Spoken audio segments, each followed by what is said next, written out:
এই পাতে ঠান্ডা লাগছে না? এত ঠান্ডা পড়েছে আর পাগুলো বার করে করে রেখে দিয়েছো। রিসেন্টলি এই কমেন্টটা পেয়েছি আমি। এর জন্য শুধু একটা কথাই বলবো, ঠান্ডাতে গরম আর গরমে ঠান্ডা লাগবার জন্যে আমাদের টেকনোলজি অনেক উন্নত হয়ে গেছে। শুধু সঠিক জায়গায় পয়সাটা ইনভেস্ট করতে হবে এবং নিজের কমফোর্টের খেয়াল রেখে প্রয়োজনীয় জিনিসপত্র ঘরে কিনে আনতে হবে। যেমন আমাদের গরমকালে এসি লাগে, ঘরটা চিল করে দেয়, কোনো কষ্ট হয় না। তেমন শীতকালে এই যে রয়েছে হিটার বলো বা বলো ব্লোয়ার, এই সমস্ত কিনলে তোমারও কোনো রকম ঠান্ডা লাগবে না, ঘরটাকে পুরো হট টেম্পারেচার করে দেবে। যেমন দেখতে পাচ্ছ আমার ব্লোয়ার লাগানো আছে এবং এই গরম হাওয়া খেতে খেতে দুজন মিলে এখন চা এনজয় করব। Hello everyone, this is Ivy, welcome back to my channel ইসএস ডায়েরিজের নতুন সকালে তোমাদের সকলকে ওয়েলকাম জানাই। এখন ইদানিং হলো ঠান্ডাটা প্রচণ্ড পরিমাণে বেড়ে গেছে। আমাদের এখানে চারিদিক ফগি ফগি ওয়েদার হয়ে গেছে। দেখে মনে হচ্ছে ঠিক দার্জিলিংয়ে চলে এসেছি। যদিও টেম্পারেচারটা অতটা ডাউন হয়নি দার্জিলিংয়ের মতো, এখন অ্যারাউন্ড ওই 20 অ্যারাউন্ড রয়েছে, কিন্তু তবুও প্রচণ্ড ঠান্ডা লাগছে, প্রচণ্ড মানে প্রচণ্ড। যাই হোক, যাদের মাইনাসের টেম্পারেচারটা হয় তারা যে কী করে ঠান্ডা মানে সহ্য করে জানি না। আবার অনেকে আছে দেখি বেশ বরফের জায়গায় গিয়ে শাড়ি টাড়ি পরে ডান্স করছে। বাপরে, এত ঠান্ডা কি করে সহ্য করতে পারে জানি না। যাই হোক, আমার তো ব্লোয়ার লাগে বা হিটার লাগে। আমাদের কাছে যেটা রয়েছে এটা কিন্তু ব্লোয়ার, এটা হিটার নয়। এটাতে খুব সুন্দর গরম হাওয়া দেয়। ব্লোয়ারে কি হয়, শরীরে কোনো এফেক্ট করে না, খারাপ এফেক্টটা কম করে। তো একবারে এফেক্ট করে না বললে ভুল হবে, কিন্তু হিটারে একটু এফেক্ট করে। যাই হোক, তো যার যেটা চয়েস সে সেটাই নেয়। শীতকালে যেমন জল গরম খাওয়া, জল গরমে চান করা এবং গরম হাওয়া নেওয়া, এই সমস্তগুলো এসেন্সিয়াল হয়ে পড়ে। যদিও আমাদের বয়স কম, আমাদের অতটা প্রয়োজন হয় না, কিন্তু তোমরা যারা অনেক 2-1 বছর ধরে যারা আমার সাথে যুক্ত রয়েছে আমার চ্যানেলের সাথে, তারা জেনে থাকবে যে প্রতি বছর ঠান্ডা পড়লেই আমার পায়ে কিছু সমস্যা দেখা দিত। তার জন্য মেনলি এই ব্লোয়ারটা কেনা। না হলে আমাদের ব্লোয়ারের এখন প্রয়োজন নেই। যাদের একটু ছোট বাচ্চা রয়েছে বা একটু বয়স্ক মানুষ রয়েছে, তাদের এই সমস্তগুলোর খুব প্রয়োজন। কারণ বয়স্ক মানুষদের কি হয়, অনেক রকমের রোগ দেখা যায় প্রচণ্ড ঠান্ডাতে, এবং ছোট বাচ্চারাও অনেক কষ্ট পায় ঠান্ডাতে, তার জন্যে দরকার হয়। কিন্তু আমরা তো দেখো, আমাদের এখানে ঠান্ডার যেটা টেম্পারেচার সেই রকম লেভেলে কিছু নয়। আমাদের যেটা নর্মাল টেম্পারেচার, এটা কিন্তু আমরা সহ্য করতেই পারি, কোনো ব্যাপার নয়। যে তবুও যেহেতু কেনা হয়েছিল, এবং এখন যেহেতু আমার পাটা প্রবলেমটা ঠিক হয়ে গেছে ভগবান করে এবং তোমাদের ভালোবাসায় আর বড়দের আশীর্বাদে, তো এখন আমার সেরকম লাগে না। কিন্তু তবুও জিনিসটা যেহেতু কেনা হয়েছে, সেহেতু এটাকে যদি আমি না ইউজ করি তাহলে তো সেটা নষ্ট হয়ে যাবে। তার জন্য প্রতিদিন সকালবেলা যখন আমরা চা খাই বা দুপুরবেলা যখন আমি বাসন টাসন ধুয়ে বিছানায় যাই, তখন কিন্তু একবার করে চালিয়ে দিই, একবার করে হাত পা সেঁকে নিই, ভালো লাগে বেশ। কিন্তু কি হয়, ওই যেমন তোমার ব্লোয়ার জিনিসটা কীরকম আমি তোমাদের বলছি, কীরকম এক্সপিরিয়েন্স হয়। ওই ধরো গরম চা বা গরম ডাল ফুটছে, একটা গরম হাওয়া বেরোয় না বেশ, দেখবে শীতকালে গরম চা করতে করতে আমি হাত টাতগুলো একটু সেঁকি, ভাল লাগে। ঠিক সেই জিনিসটাই কিন্তু ব্লোয়ারে, ওখানেও এরকম হাত পা সেঁকা যায়। কিন্তু তুমি যখন রুমের মধ্যে লাগাচ্ছ, রুমটার কিন্তু টেম্পারেচারটা আপনি কিন্তু বেড়ে যাচ্ছে, এরকম আর কি। যে এই যে রুমের মধ্যে লাগানো রয়েছে, আমি এখানে তোমাদেরকে দেখাবো বলে হাত পা সেঁকছি, নাহলে কিন্তু হাত পা সেঁকার প্রয়োজন হয় না, দুজন কিন্তু সুন্দর গরম হাওয়াটা পাই। যাই হোক, ওই যে আমাকে যে দাদাভাই কোশ্চেনটা করেছিল, যে আমি দাদাভাই বলেই সম্বোধন করলাম, তো যে কোশ্চেনটা করেছিল যে পায়ে কি ঠান্ডা লাগে না, এই জন্যই ঠান্ডা লাগে না, কারণ ব্লোয়ার চলে, ঘরটা মোটামুটি গরমই থাকে। আর বাইরে গেলে হয়তো ঠান্ডা লাগবে, বাইরে আমি সেরকমই ড্রেস আপ করে যাব। যাই হোক, সকাল সকাল এখানে মেয়েকে স্কুলে পাঠিয়ে দিয়েছি, ওদের এখনও স্কুল চলছে। কিছু কিছু স্কুল আছে ছুটি দিয়ে দিয়েছে, আগের উইক থেকেই ছুটি পড়ে গেছে, কিন্তু আমার মেয়েদের এখনও স্কুল ছুটি পড়েনি। ওদের এই উইকটা চলবে, মানে 24 ডিসেম্বর থেকে ওদের ছুটি পড়বে, 25 ডিসেম্বর থেকে চলবে 2 তারিখ অবধি, নিয়ে তারপরে স্কুল খুলে যাবে। 2 তারিখ সম্ভবত, 2 তারিখ না 3 তারিখ স্কুল খুলে যাবে।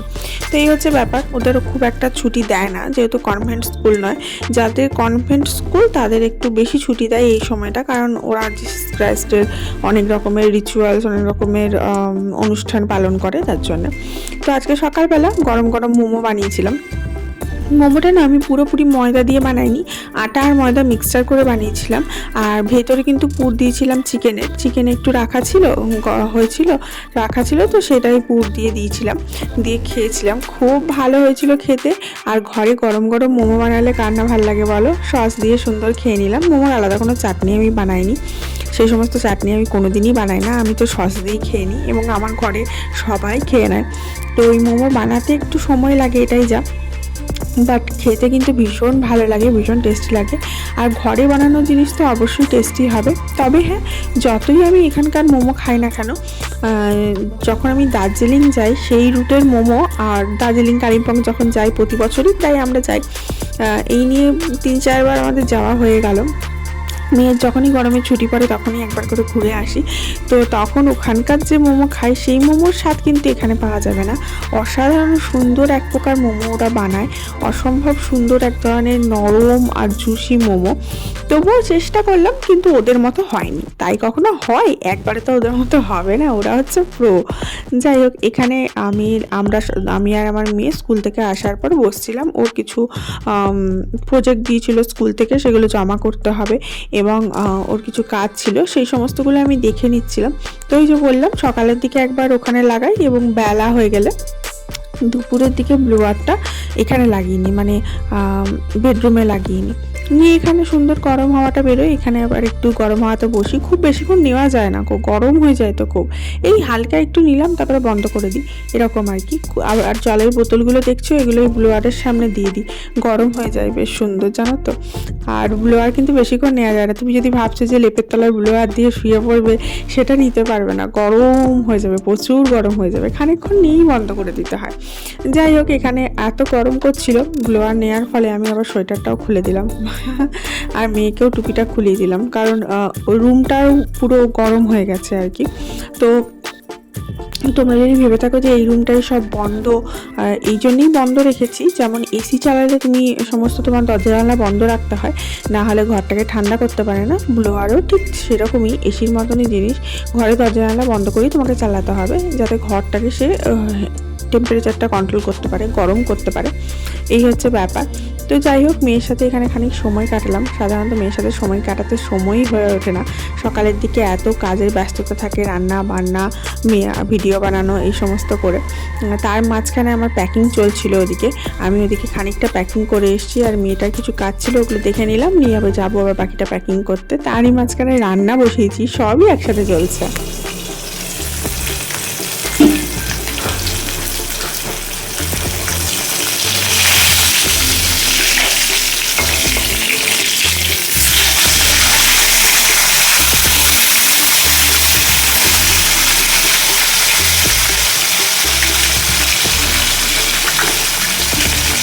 এইদিকে মাছ রান্নাটা চাপিয়ে দিয়ে এলাম, আর এদিকে আমার চলছে প্যাকিংয়ের মাঝখানে আনপ্যাক করছি।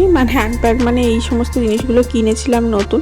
যে কোনো জায়গায় ঘুরতে যাওয়ার আগে না, জানি না কেন 2-3টে করে শপিং এমনিই হয়ে যায়, আমার বলো, আমার মেয়ের বলো, আমার হাজব্যান্ডের বলো। হাজব্যান্ডের একটু কমই হয়, আমার আর আমার মেয়ের বেশি হয়। এবং সেইগুলোর এই ট্যাগ ফ্যাগগুলো যখন কাটি, তখন আমার বর বলে, এটা কবে কিনলে, এটা কবে কিনলে, এটা কোথা থেকে বার করলে। এখানে আমি ব্যাগও আনপ্যাক করছিলাম, কারণ ল্যাপটপটা নিয়ে যাবে, তার জন্য নতুন ব্যাগ, সেটাও আনপ্যাক করলাম। আর এখানে লাঞ্চ প্রিপেয়ার হয়ে গেছে। লাঞ্চে দেখো, এখানে রয়েছে শাক, এখানে রয়েছে পোস্ত, এখানে রয়েছে ভাত, আর এখানে রয়েছে মাছের একটা কারি, যেটা এইমাত্র ভাজলাম, ভেজে করলাম। দেখো, বেশ চাপ একটু কারির মতো করেছি, কারণ এই যাওয়ার আগে না একটু মাছ টাছ খাওয়াই ভালো মনে হয়, তার জন্যই করা।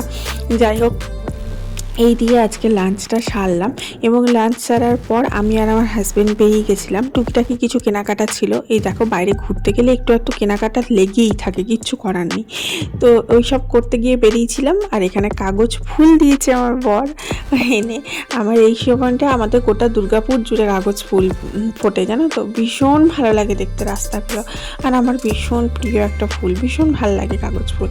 তো এখানে দিয়েছে, ওটা নিয়েই ঠান্ডা হাওয়া খেতে খেতে আমরা আমরা এনজয় করতে করতে বাইক রাইড করতে করতে শপিং করতে চলে গেছিলাম এবং তারপরে কিছু শপিং টপিং করলাম। এখানে মেয়েকে নিয়ে যাইনি, আমরা দুজনেই গেছিলাম, কারণ ঠান্ডা লেগে যেতে পারে ওর বাইকে ওর সাথে গেলে। আর আমরা স্টেশন বাজার যাব, স্টেশন বাজারে আর 4 চাকা ঢোকে না, ওখানে বাইক নিয়েই যেতে হবে, কিছু করার নেই। তো এই যে দেখো মাঝখানে একবার রাস্তায় দাঁড়ালাম, ভাবলাম একটা দুটো রিল বানানো যাক। খুব একটা বেশি রাস্তায় নাচানাচি আমি করতে পারি না, এখনও পর্যন্ত আমার লজ্জা লাগে রাস্তায় নাচানাচি করতে। যখন দেখি খুব ফাঁকা রয়েছে, কেউ নেই, তখন একটা দুটো রিল বানাই। যাই হোক, এই সমস্ত করে শপিং টপিং করে তারপরে আমরা ঘর ফিরলাম। আর এই যে দুর্গাপুরের রাস্তাগুলো না, এগুলো আমার ভীষণ ফেভারিট, জানো তো, আমার ভীষণ পছন্দের। আমি যদিও বর্ধমানের মেয়ে, কিন্তু দুর্গাপুরের রাস্তাগুলো দেখবে খুব চওড়া চওড়া, খুব সুন্দর সাজানো গোছানো, পরিষ্কার, দুদিকে গাছপালা লাগানো, বেশ সুন্দর লাগে, আমার ভালো লাগে। আর বর্ধমানের রাস্তাগুলো অতটা চওড়া নয়, ন্যারো খুব।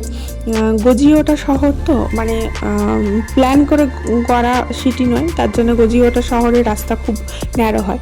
আর যেগুলো প্ল্যান করে করা, যেমন দুর্গাপুর প্ল্যান করে করা, তার জন্য খুব সুন্দর চওড়া চওড়া রাস্তা হয়। যাই হোক, এরপরে আমরা ঘর ব্যাক করলাম এবং আজকের দিনটা এইভাবেই কাটালাম। দেখা হচ্ছে কালকে। Love you all, by.